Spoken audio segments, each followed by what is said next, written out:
All right. Good morning. Good morning.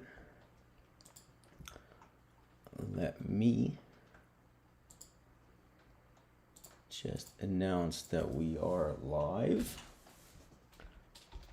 and we'll get right to it.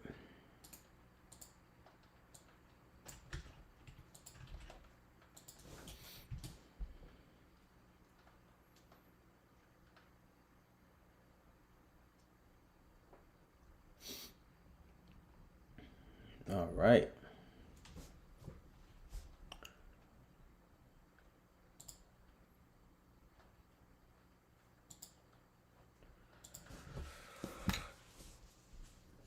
Eric, good morning. Good morning. What's going on?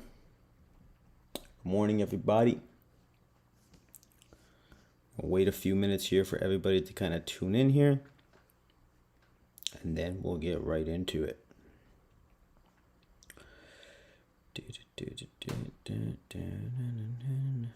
All right.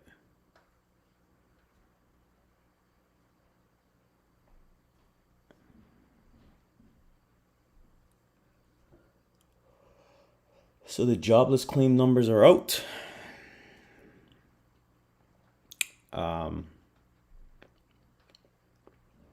Coming in a little bit higher than expected.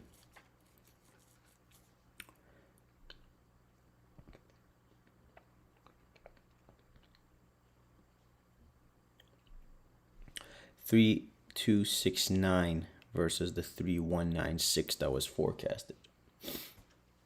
So we'll see how that kind of pans out.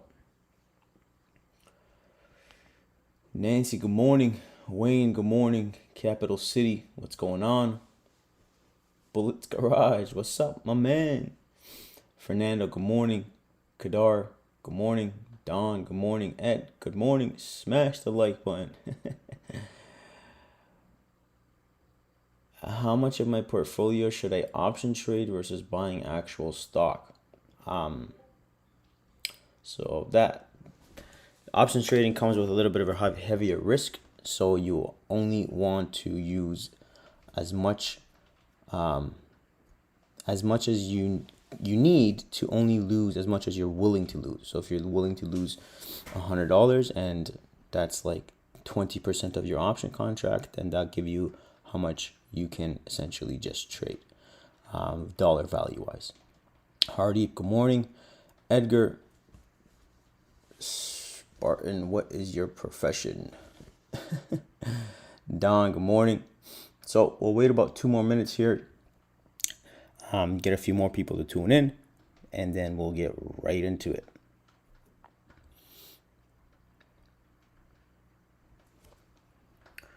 Hope you guys are having a wonderful Thursday morning.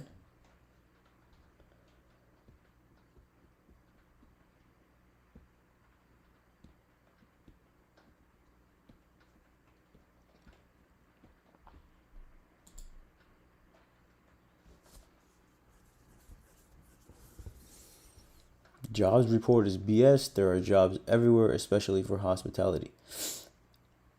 Yeah, I think the issue now has become some people just don't want to go to work because they're getting, I mean, at least here in Canada, a lot of them are getting the government subsidy, and some of them making more money than they would actually going to work.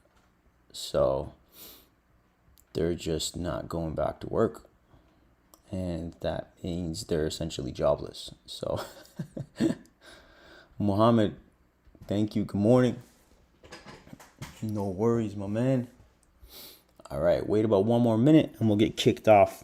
So, as always, guys, we'll start off with the SPYs and the Qs, and we'll lead into any questions that you guys may have, and I'll go over some of the tickers that you guys want me to look at. If you guys can hear the sound, the video, and everything is good, go ahead and give me a thumbs up. So we'll get started right away, right after that.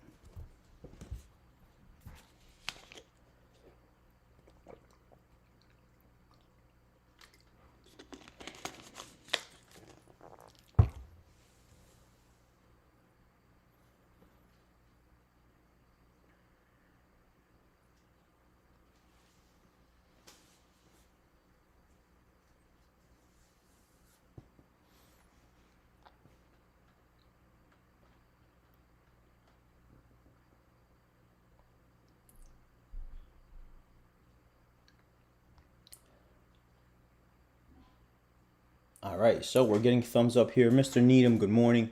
Anything from the Fed meeting minutes yesterday? I listened to it briefly. Market seemed to like it. Essentially, they're still buying bonds, still pumping money in the market, and saying that they're not really going to raise interest rates until things kind of stabilize, and pretty much just Powell saying that buy stocks. So since everybody's here, let's get right into it, guys. So here we are on the SPY, right? We had that big scare on Monday where everybody kind of panics, right? We gapped down heavily. Selling pressure increases, 50 moving day average holds, and then from then on, it was kind of sayonara, straight push to the upside. Be it there was some downside volume as prices going up, volume is kind of decreasing there. So people were saying, oh, this is just the top, everything is going to crash again. And if you guys read the newsletter, I mentioned a couple of things can happen. We can either come back and retest this level of the 438, which we have yesterday, or we can kind of go sideways. And we've kind of been going sideways in a little bit of a choppier action, especially yesterday with the FOMC minutes. And today we're still gapping. We're not gapping. We're still opening in between yesterday's range. Okay. So ultimately, what needs to happen here? Maybe today we consolidate and chop around again, but ultimately, I think we do break out. We form some sort of a flag here, breakout, and continue higher on this one. If we do break this and go higher, we do have room towards the 444, and ultimately the 444.60 area, right? So we'll zoom in here, but as you guys can see, every time again we pop to the 50 and the 20 moving average, we find support. Now the 20 moving average is also important, okay? And I'll show you guys that when we get back to the QQQ. But with that said, let's zoom in a little bit to the SPY and put our levels on so you guys can see what I'm looking at here. Right, so here's a 15-minute chart on the SPY. And as you guys can see, yesterday we were kind of range bound between that 437 and that 440 area. All right, opening up still between that range area. What we need to do really here is we need to get above this 440 level. Okay, if we get above this 440 level, we can see a move to the 441 and then the 441.68. All right, we have some resistance right here at the 441 area, which is essentially a few days ago was high, and that's the level we kind of need to monitor.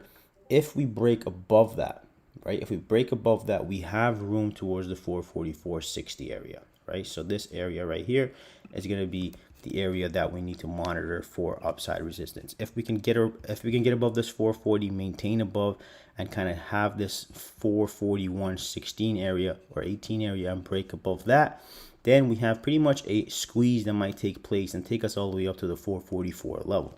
All right. On the downside, of course, if we reject the 440, we may go back into that chop of the 438, 437.80 area, and we need to keep an eye on that 437.80 level, right? If we break that, opens us up 436.50 and ultimately 435.69. Okay, so again, as always, there's levels we need to look at, levels we need to monitor. Above the 440 will essentially send us to the all-time highs and possibly the 444. Below that 437.87 area, which was a level we maintained yesterday, will essentially break us down and bring us right back to that 435.69 area. Now, the QQQs is what I wanted to talk about here. And if we go back to the daily chart, let me clear my drawings here. Right, so we kind of trampolined off of that 20-day moving average, right? We pushed up, we came right back down, and we kissed that 20-day moving average, and we kind of jumped back up. Yesterday, we put in a small inside day, again, very range bound. If we zoom into the 15-minute chart, you'll kind of see what I'm talking about. Very choppy, not much action going on here. We kind of pushed up. Although there was range, there wasn't much activity taking place. Just up and down and up and down, and no real direction happening here, right? So again, we're opening up fairly flat on the Qs here. Let me put my levels in for you guys again. And on the levels, we can see that this 365.49 area has been it's been very choppy around this level right here, right? We had it respected multiple times before, and now we seem to kind of break above, break under, break above, break under, and we're still doing the exact same thing coming into the morning session, right? So what do we need to see here? We need to see a clear move above this or below this, right? And if we get a clear move above this, we can come into this congestion area of 368. Right? And if we get to the 368, which is essentially going to be near that all-time high, the all-time high is around 368.50. We get to that 368.80 level and we break above it, then we can see a move up towards the 368 and then 368.84 right here, right? So this is the top of the resistance that we have. If we go to the daily, we can see 368.89 is the all-time highs on this. And if you go to the 15-minute, again, right here, 360.89 is a level that we need to break above. All right. So that's the kind of levels we need to monitor. We really need to break above this with volume. Come and test this 368.84 level, and then break above that. We can possibly see 370 and 373 if we start seeing some momentum, right? We really need to break above these with volume, though, with strength in order to show that. Otherwise, if we pop up, see rejection, we can kind of roll over again. If we lose it at the open with strength, then we have the 364, 362.76 below that, and then ultimately we have the 361.55. Okay, so these are the levels that I've drawn here. These are the levels that we kind of need to monitor. Again, looking for a day with a clear direction one way or the other. I don't want to see this choppy action that we had yesterday, just up, down, no clear direction in the Qs. Want to see a clear move and ultimately retest these levels and possibly break out. Now, another thing to note, these Chinese names are starting to bounce back a little bit here after getting slaughtered. So BABA back to 201 from that 170, 180 area. JD is back up again. Billy is back up again. So these things are starting to kind of pop back up to some decent levels. All right. If you guys missed the dip buys on these at around 170, 179, 180, those would have been prime areas to kind of add. Is the sell-off kind of done here? Not sure. Daily chart doesn't look so pretty now with all the news making it gap down so much. However, it did put in a nice candle here and kind of starting to back up towards that 203 area. Hopefully we stay above the 197 and kind of see this flat line and continue moving higher. All right, guys. So with that said, let's go ahead and see if you guys have any comments, any stocks that you want me to take a look at. I'll go over them and we'll go through what you guys have in mind.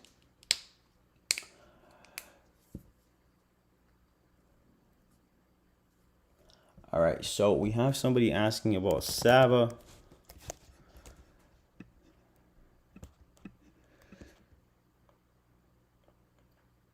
Sava, not bad.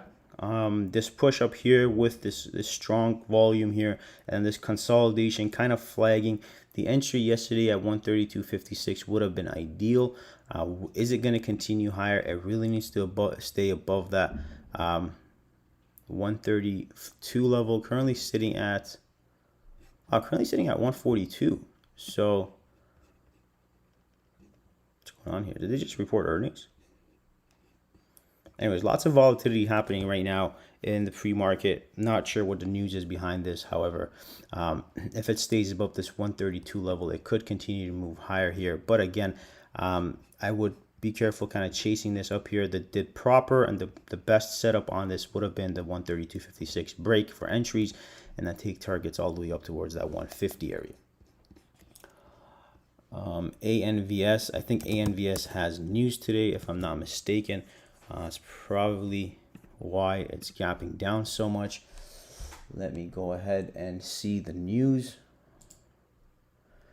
So we'll host a panel presentation which will include new efficiency biomarkers from data center companies going phase 2B trials. So yeah, they have some news that's making a gap down. Not something I would trade intraday unless you're looking for puts on this. It's sitting at around 42 Let's take a look at the chart. 42 all the way down here. Holy smokes. It's got support at around 41 area, so we might find some dip buyers here. But after a massive gap down from 100 all the way down to 48, not something I want to buy or try catching a falling knife on. When doing Fibonacci retracements, you start at the altar. You start at the altar, and I told them to what? Huh? Sorry, I don't understand the question. Edgar, please check shop. All right, checking shop here. So with shop, not really sure what you're looking at, whether you want to short, buy puts, buy calls. But anyways, so had earnings yesterday, and increased selling pressure coming into the earnings day, holding that 20-day moving average here. If it can maintain above this 150, 1527, 1530 area, it could try to curl around and retest 1650. But if it rolls over, loses that 20-day moving average, it could very easily fall to the 1390. No clear pattern, no clear setup in it currently, other than you're kind of sitting at support at the 1530 area. You can try to buy some calls, hope that this 20-day moving average holds and bounces to 1650, or you can wait for the break of the first daily candle to make a new high and then kind of take that momentum trade higher and have a risk of the low of this pivot right here. Again, no short-term pattern on it, just a straight dip buy or support buy opportunity on shop. SoFi,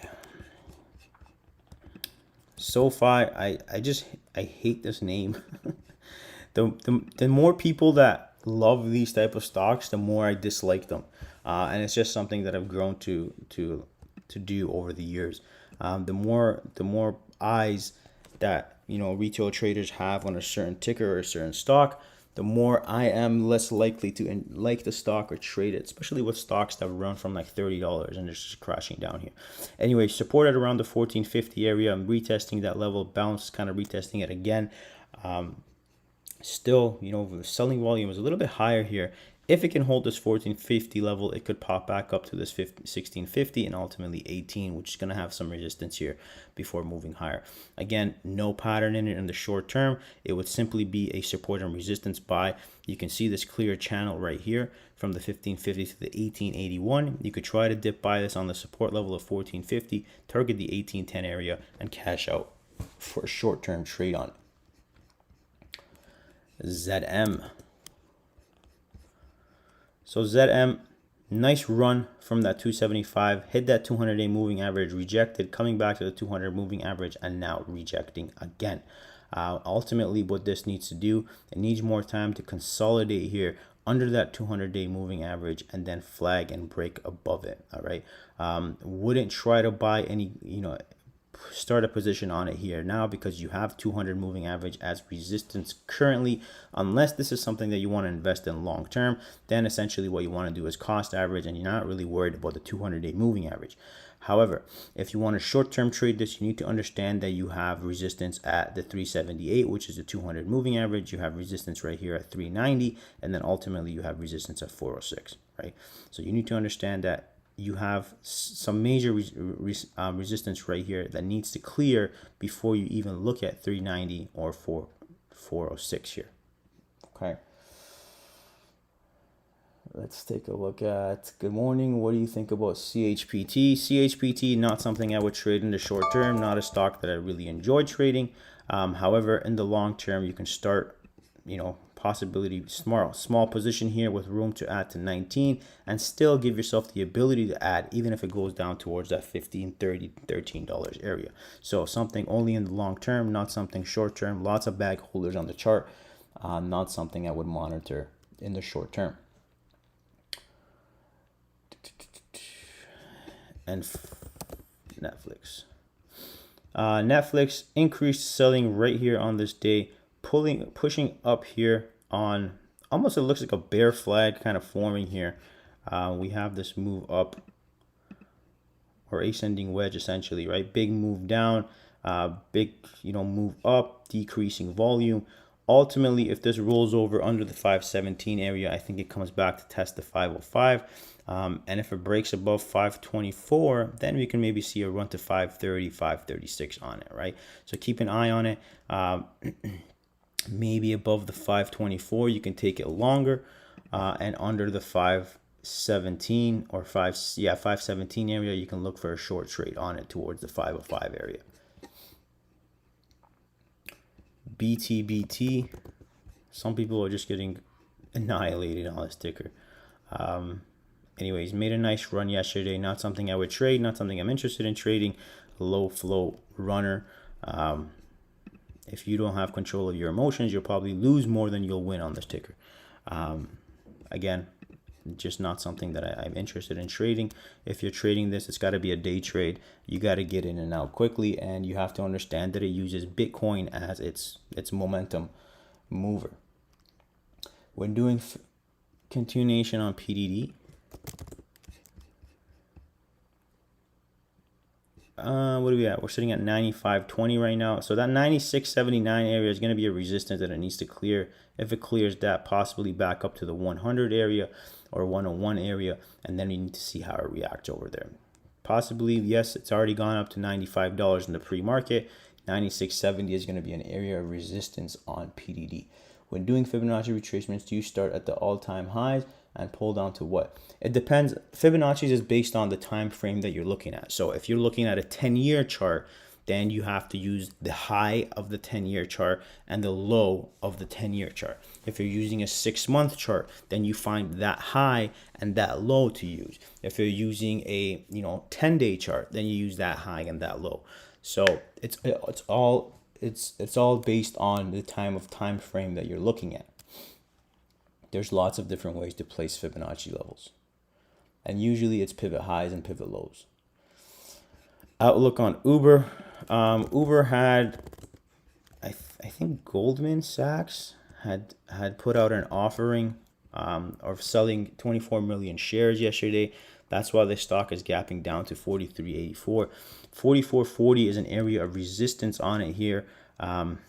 Would have been perfect if we were able to catch this 44.40 for the breakdown to the 43, but it's sitting at 43.83 right now. If it decides to lose this 43.17, 43.20, it has room towards the 41.76. Don't like it on the long side. Currently no pattern. Like it more a little bit on the short side if it can break these levels. Sava, I already went through. Spot calls for August, based on what? Based on the fact that it's gapping down too low. I don't like doing that. August is a little too soon. Theta might chew you up. eBay going to make the target 74 by earnings? Not sure. We're going to have to wait and find out.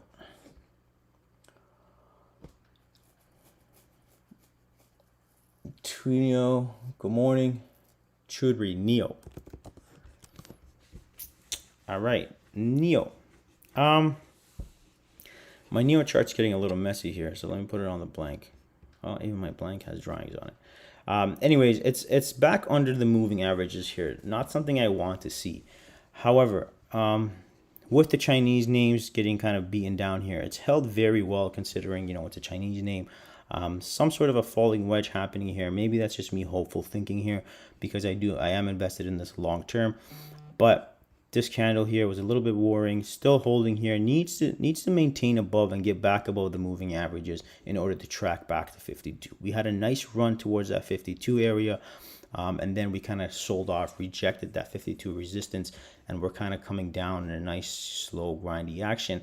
Ideally, I wanted to get back above that 44.70 and kind of see this thing push back up to the 52 area. Not something I'm trading in the short term, something I'm holding long term and looking to add to my position on the long term. All right. So again, not something in the short term, not much there on the short term. However, we do have an opportunity to get back up above that 42, 45 level to track back to the 50, 52 level area. What about QCOM as an options play on the long-term hold? My only issue with doing options for long-term hold, guys, is that you have to be right on time and you have to be right on direction. Okay, if you're doing long term, I like doing shares simply because I eliminate the time factor. Okay, I don't estimating and figuring out, where your stock is going to go is already a difficult aspect, right? Now, if you're doing long term to me can be 2 years, 3 years, right? If you're investing in a stock, let's say you buy options and the thing plummets, well, your premiums are going to go to shit, and by the time it comes back up, you're still kind of fighting time. How long will it take to come back up? So doing options for long term is not something I enjoy doing, something I like doing. I've done it maybe once or twice. Again, I don't like doing that. I rather hold shares, and that's just my idea of it. What is a purple line, blue line, and orange line? So, Diana, I have a video that explains all that. The yellow is 20 moving average, blue is 50, and the purple is 200.